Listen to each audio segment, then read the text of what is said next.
Well, I was adopted at a very young age, which I was adopted into a great, fantastic family. And I'm not sure if like used is a What really about fear? I was scared, yeah, but also I was gonna say like unappreciated. My biological mom never showed up to court. She never tried to make those changes that she was told to make in order to keep my siblings and I. And so again, it just kind of, I felt like I was just not good enough. Like, she 4 kids. She gave 4 kids up for nothing. Like, just Would you for say drugs. abandon is the right word that you feel? So tell me and the audience a little bit about yourself as far as your personal visions. Like, what kind of person do you want to be? Not necessarily like physical goals, but like the type of person you want to be. I want to be a good mom. That's the biggest thing. And I also want to be a good partner to Darren. And just like overall a good person, I guess. I never want to be that one person that people are like, oh yeah, they made fun of me for this and it really hurt my feelings. I never want to come across that way. So I always try and be positive, and then hopefully when Keeks grows up, she's like, her personality is kind of the same. So yeah. And so you define a good person as someone that cares about other people's feelings. Yeah, cares about other people, about their family. This overall has good like morals about life in general, and I'm really big on how I see people treat other people, and I kind of go like based off of that, off of, like what the personalities like. If they're really nice to other people, especially like service staff and like waitresses and people who work at grocery stores, that if you're nice to them, then most times you're nice to everybody. Yeah.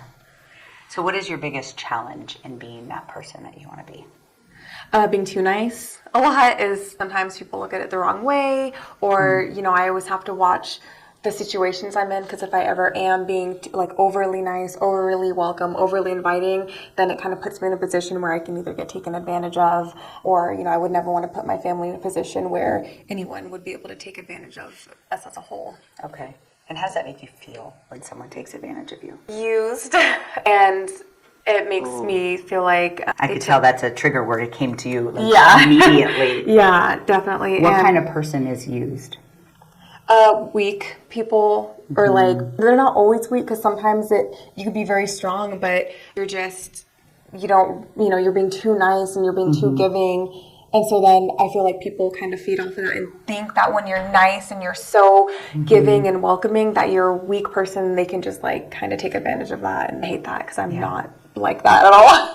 Well, and that used word really had some energy behind it. Do you think you could map that? Yeah. Okay. So let's put used right there in that center. Okay. Do I have to choose a color or anything? Yeah, you can. Okay. What makes you feel used in your current life? Like, I guess being undervalued for like what I know I'm capable of, and like what I know I do for others. When people don't like value that as much as I feel like it should be. I guess so. Can you give like an example? But so in my relationship, I do a lot for my fiance as well as my child, and so does like Darren does a lot for Keeks too. But oftentimes I find us arguing about me telling him that I feel like he's not being appreciative enough, because I'm like, I wake up on my weekends at 7 in the morning with the baby when you sleep until 10. I do all the cooking and the cleaning and the grocery shopping and so stuff. put partner here, because I think this is something. I mean, anybody who's in a relationship has some of these things to work through, right? Like shared responsibility and appreciation. So what are some feelings that come up when you're talking to your partner? About this? Yeah, about some of the shared responsibilities and appreciation. How does it make you feel? Sometimes I get really frustrated. Okay. Frustrated? And then other times I feel unappreciated. Because I feel like he's not listening to me. That's another thing I hate, is when I feel like people aren't listening to what I'm saying. Yeah, go ahead and put that, because that definitely had some energy behind it. Yeah. What else? And we can know, I mean, anyone who's been in a long-term relationship knows that we're not talking bad about him, right? Like, these are just things that when you're together with someone for a long time, like, how are we communicating that? Yeah. Well, I guess sometimes I kind of do feel a little used, because I'm like, well, why am I doing this, and that? And you're playing video games. Right. So do you think that a little bit is unfair or uneven? Yeah, like not equal. Okay. Is it okay for your baby girl to use you? I mean, yeah, right now it's like she's very codependent on me, and I totally get that. I love being her mom, but when she's older, I'm like, you got to do your laundry now. Yeah. Okay.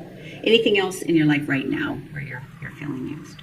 Not really, it's it kind of comes on like a base to base. Like when it comes up, and then if it doesn't, I just don't even think about it. Okay. What about in your past? Yeah. Okay.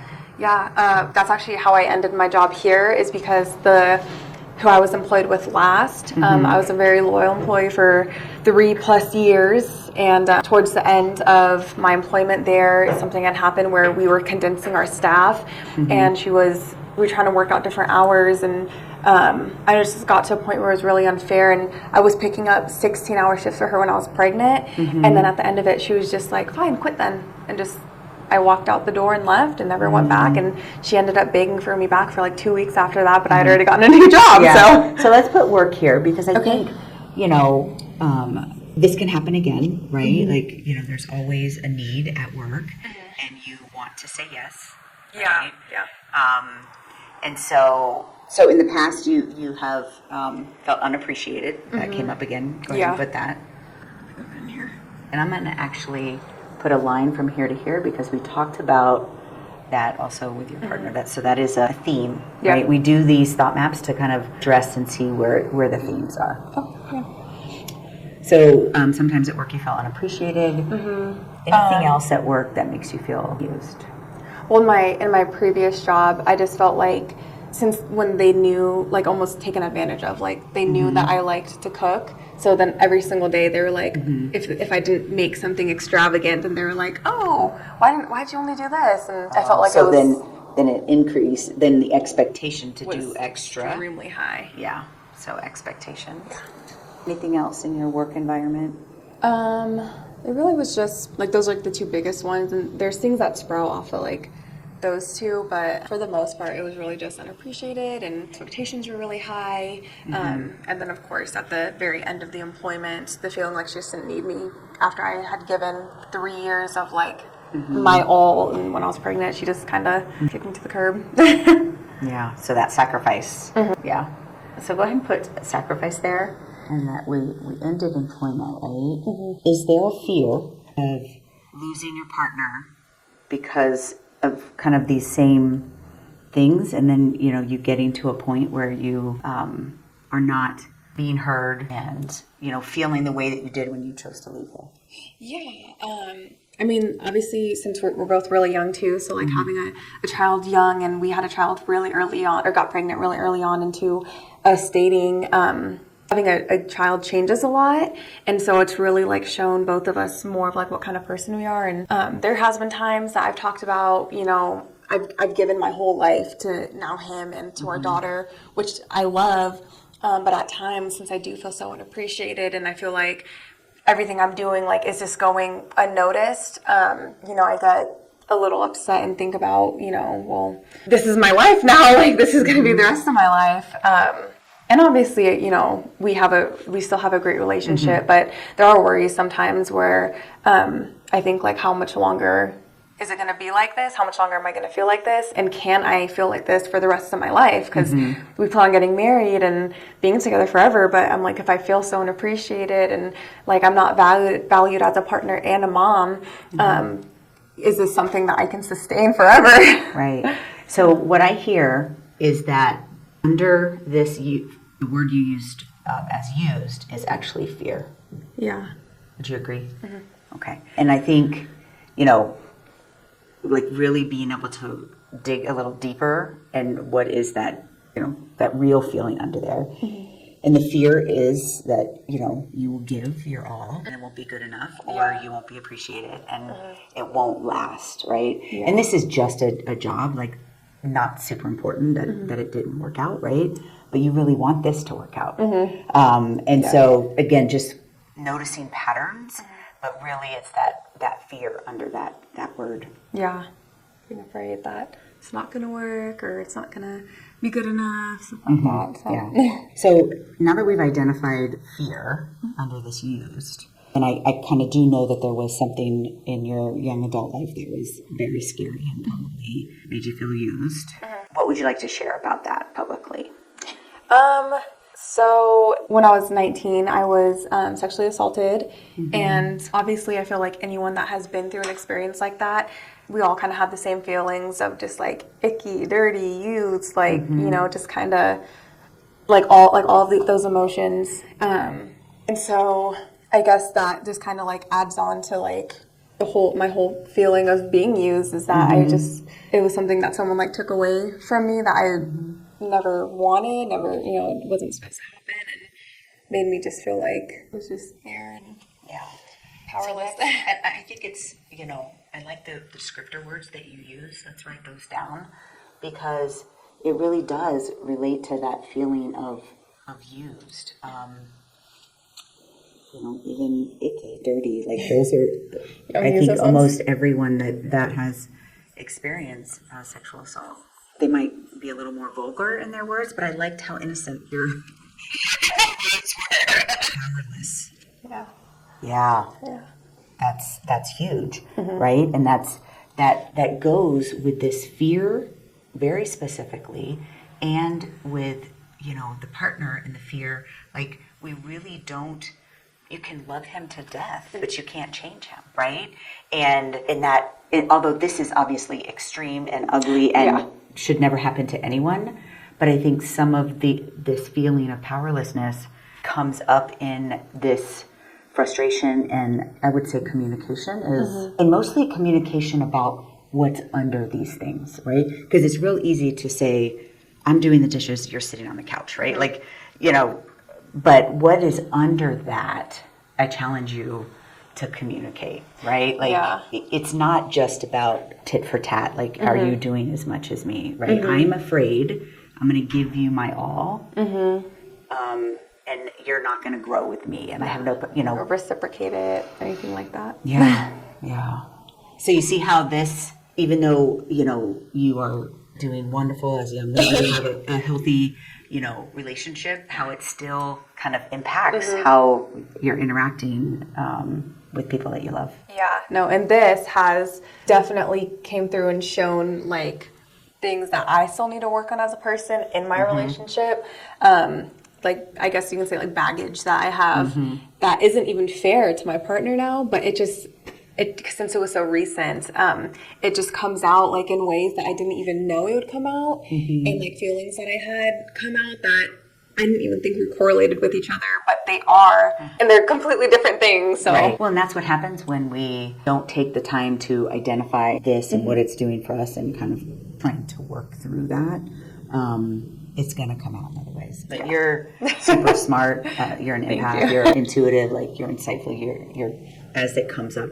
You're trying to work through some of those things. What about in your childhood? Did you ever feel used? Well, I was adopted at a very young age, which I was adopted into a great, fantastic family.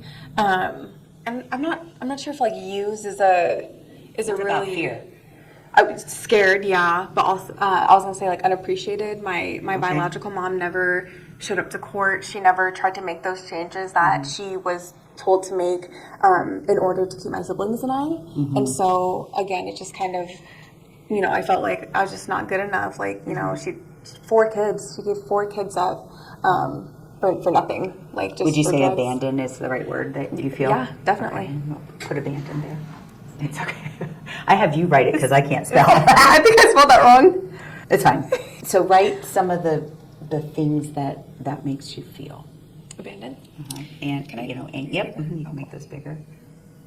She's like, I got big words for this. Okay, so one of them was not being good enough. There's a lot of words to describe kind of what happened. What about correlating it with your love for your daughter? Oh, yeah. It makes, like, ever since having given birth, it makes me think, like, how could someone ever do that? And to any child, and she did it to 4 of us. So it just kind of makes me feel, like, how could you almost? I don't know if I could write that there. Yeah, I mean, anger. Yeah. I don't want to put words in your mouth, but maybe unloved. Well, that, and I was going to say not good enough. Oh, sorry. Oh, I already put that. Right. Again, you know, correlating this to now, right? Like, what if I love him, in all the ways that I can, and that love is not reciprocated, right? And again, down to it really, like, the used is the trigger. Like when you feel unappreciated is actually the trigger to this fear of abandonment. Yeah. You see how that's all connected and how going back kind of can even help with what you're struggling with right now. Yeah. Or wanting to, I wouldn't even say struggling with, like, you want to be a good partner. That's a goal for you. Yeah. Well, and I was going to say, literally everything kind of has flooded into my relationship, my current relationship, in ways that I never thought it would flood, especially when I was pregnant. It was really rough because anytime he would leave the house, I was like, why are you just leaving me? What are you Funny, not funny. Like, I'm laughing just. Oh, no, yeah. Sure. But it's funny now thinking back on the things I would say, like he would go to the gym and I was like, why do you want to go to the gym when I'm sitting here, getting bigger by the day, and you're wanting to go to the gym so you can be super fit and all this stuff, and I can't do that myself. So yeah, but we're good now. So okay. Yeah. But lots of things to be aware of, with that, and communicating this to him is going to help. Like, this is why I get so upset, because all he sees is this, right? And then if we were to map him, he would probably feel like he's not good enough, right? Because you're always saying what he's not doing. Yeah. Right? Definitely, yes. And we have to call out. I'm not saying you don't call it out, but remember, everyone has one of these maps and has these things like I'm not good enough underneath that can be triggered as well. So the last question we ask in the thought map is, how does this impact your relationship with God or your spiritual self? So I'm not very religious, but I am very spiritual. And I very much believe in karma. What you put out into the world, you'll eventually get back, good or bad, hopefully. So let's put karma right there. Yeah. Because that makes perfect sense into this used, right? Like here, and this is why it's so important that we begin to start integrating our mental health and our spiritual health, right? You truly believe that what you put into this world, you should receive back, right? Yeah. And has that happened? So a few times, there's been instances where, people have gotten what they deserve, but there's also been times where I sit there asking myself, why did this happen? What did I do to deserve for this to happen? Yeah. Well, you have a pretty amazing story of karma that just happened. So if you're willing to share that, I think that would help viewers. Yeah, so when I was sexually assaulted when I was 19, I called my mom. First thing I did was call my mom, and I told her what happened, and I couldn't believe that it had actually happened to me. It was my mom's worst fear ever growing up. It has now flooded into my fear with my daughter. But she is the one, she called the police. I pressed charges. And then a few weeks after I had pressed charges, it came up on the news that he was on the Colorado Springs Most Wanted list. And someone that I had previously known posted it to their Facebook and made a comment about, I couldn't tell you how many people he's done this to. And so seeing that and seeing how many other girls that have gone through the same thing that I have, and he's still out there walking free, I messaged her and asked for a few names of the other girls, and she gave me a few, but only one girl actually wanted to come forward and kind of share what had happened with her. And so karma eventually came around, and at first my faith in the system was really broken, and I thought, what did I do to deserve this in the first place? And he at first didn't end up in jail or anything, and just last week I got a notification that he is in prison. He has a life sentence now, so I don't have to worry about ever seeing him again, running into him, or my fear was him getting out of jail or prison and coming and finding me, because I was the one who put him there. But now he's there forever, and so I don't have to worry about it anymore. Yeah. And how long did that karma take to come back around for you? Years. Yeah, it took years. It happened in 2019, and it's now 2024, and I got the notification last week that he finally is going to be behind bars for the rest of his life. And so it took years, but it eventually did come back around. Came back in my favor too. So yeah. And this is all really aligning really well, because in the beginning we talked about your personal vision is to be a good person and to be that light in the world, and hopefully receive some of that as well. And then that the ultimate fear is that you're going to be used, unappreciated, and possibly abandoned, right? And so you actually have this cycle that you're running in.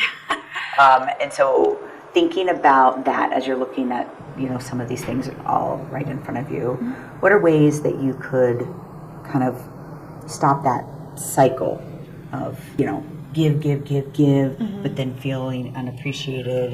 Are there things that you could possibly do? I'm working on boundaries, like setting, knowing when to say no, knowing when, I'm like overly extending an offer to somebody, and just setting up some boundaries about like you won't take advantage of me, you won't, make me do anything I don't want to do, stuff like that. And then communicating more, mostly like with my partner, about trying to explain better to him, because I think that works really well with him. Is if when you were younger, you'd say, Mom, can I have a sleepover? And she would say no, and you'd say, well, why not? And they'd go, I told you so. That's not an explanation. So then I always thought, okay, well, just because you told me so, I have to listen. And so it's kind of how it is with him, is if I say no, and he asks me why, I can't just say, because I said so. I have to kind of explain it to him. And then I find that whenever I do actually explain things in depth, he really can connect, because he's very logical thinking, and he likes when he can really think about something that actually makes sense to him, then it'll like click right then and there, and he goes, oh, okay, that makes sense. So, but sometimes it's hard to communicate, and this is why I talk about the mentally strong method all the time. Like, if we can get it all out, and then we can know what we're trying to communicate. Because what we really need to communicate is what is underneath frustration, which is really fear of abandonment. But this is, what comes to the surface. So anytime you feel unappreciated and used, but it's really that fear of abandonment. So we have the different categories. Okay. Let's put those in places, right? So obviously trauma, you're gonna, I think you use your finger and you can move it and hold on to it and then move it over to the assault. That was definitely there. Spiritual, was definitely for the good karma that came my way. I'd say I did kind of grieve this. And you always talk amazingly about your adoptive family, and you do feel love, and there's been some healing because you did get a great family. But there's still grief that your mom didn't want you. Yeah, and she's even came back in my later life and never changed. She's 56, I think, and she's homeless, still doing drugs. So even taking 4 kids away, it's never, ever changed. Anxiety kind of goes over here a little bit.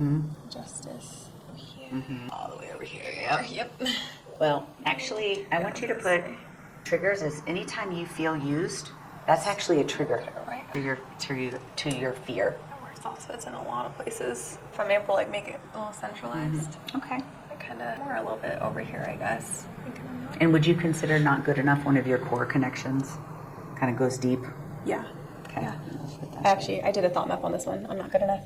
Okay. And then addiction. Well, we don't have something in every category. Okay. I think for you, addiction is really, more about this grief. Like, addiction is what took your mother from you. I know there's, some of your siblings that struggle in this area, and so it's part of fear for you, but not necessarily part of your problem or what you're working on. Yeah, it was more my family. And we don't have to have something in every area. Oh, cool. Yeah. Okay.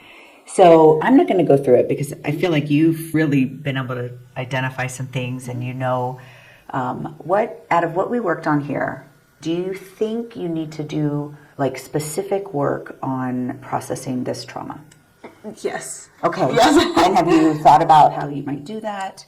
I've talked to some of my friends here, and they've made suggestions. There's just a few like hurdles right now that prevent me from like going and getting help. But I've been diagnosed with complex PTSD due to it, so I know that there's things that still happen, especially in my relationship, where it has nothing to do with him, but it just kind of comes out due to certain triggers that kind of are around this. I definitely think maybe some counseling and more trying to separate what happened to me isn't my life. It shouldn't consume the rest of my life and the rest of my relationships, and the fear of like what happened to me. It floods into like my daughter, and so I often find myself hovering and thinking all these crazy things are going to happen to her, but it's all just my own anxiety from it. So And what is your time frame on that? Because that's realistic as well, and it's important when we look at So your sexual assault is here. Power of choice. I mean, it would be okay to say, I'm going to wait till a better time in my life to actually open that box. Yeah, I mean, if I'm being honest, I probably should have gotten help a while ago, but being so young and like not really knowing kind of like what happened and not being able to process it, process how I would want to process it now, I probably should have gotten help quite some time ago, but instead I just spiraled for a little bit afterwards. But now, since I am in such a healthy, happy relationship, and my partner, he is very aware of what happened, and he's very conscious, and he knows my triggers. Like, I have lots of physical triggers and mental triggers. He knows exactly what those are, and so he's very conscious to not do those, and he respects it a lot. So that has helped me a lot, having a partner who doesn't see that as like something that's gross, you know. And so I feel like, but in the next 3 months, let's put a time frame. Because right now we're going to try to identify, what do I need to do today? What am I going to work on in the next 3 months? Is this something that you are that you want to challenge yourself to actually get into therapy in the next 3 months? if it aligns, yeah. Healthcare is one thing that is stopping me from it. Okay. Because I have insurance. Okay. You know, when I was talking to Nidra was like, just take some of like the thought maps home or some of the worksheets, take them home, because she said I can do it on myself and I can off. We do have employee assistance where you could get a few free sessions through employee assistance. Oh yeah. I was supposed to ask you about that, but I forgot. See, so are we going to challenge it? Because remember, power of choice is, what am I going to do with this, right? The thought map is great. It helps us get everything out and, on paper in front of us. Yeah. And we know it's impacting. But it's also okay to say, right now I'm focusing on my partner and my child, and I will do this at another time. But I actually hear you saying, and you've talked to several people that are challenging you to do something about this right now. Well, yeah, because I feel like if I were to, fix it sooner rather than later, it would help me be a better partner and help me be a better mom. And, Okay. My daughter turns 2 next month, and, this whole first year that she's been with me, I've been kind of hovering and pushing my fears onto her. So I feel like if there's no better time than to do it now, because, she's only going to get older. So it's your commitment. What are you committing to do here in the Power of Choice about your trauma in the next 3 months? I'm making you say it on video.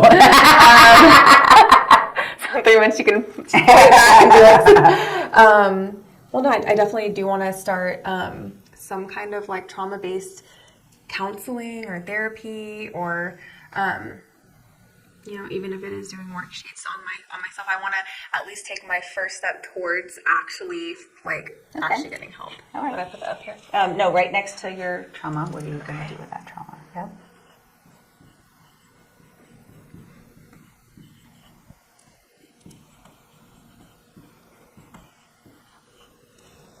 Okay.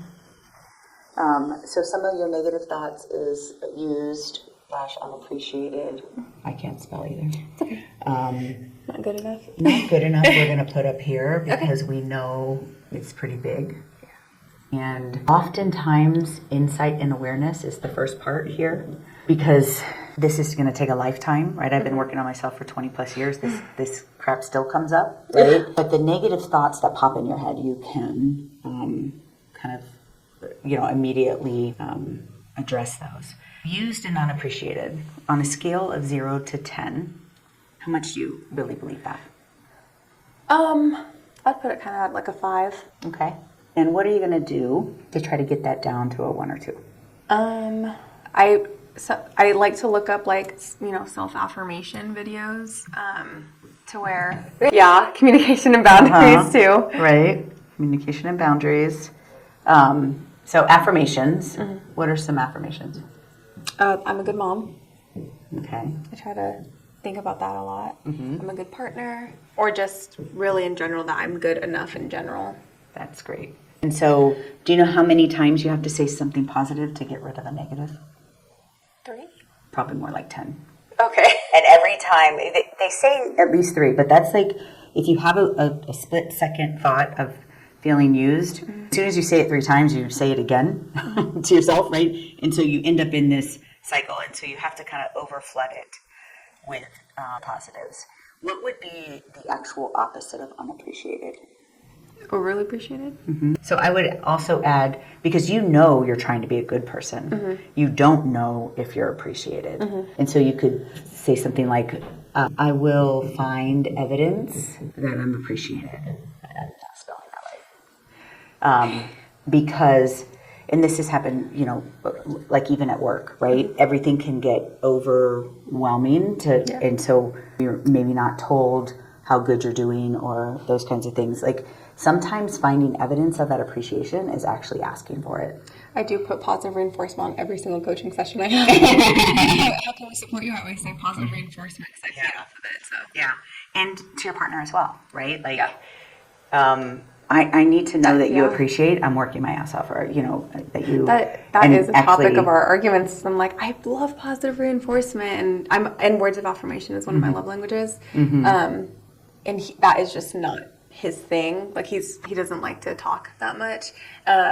He likes to talk, but not about that kind of stuff. But I always tell him, you know, I need positive reinforcement because that is what makes me want to do better and what makes me want to keep going and keep, you know, being a good mom and being a good partner is when it's being recognized and I can like hear that it's being recognized. Yeah. Good. So you're getting much better. So we'll put the communication and boundaries here on behaviors. So that's a lot of work to do in the next 3 months, right? You ready for that? Yeah. Okay. Was this helpful? Yeah. How was it helpful?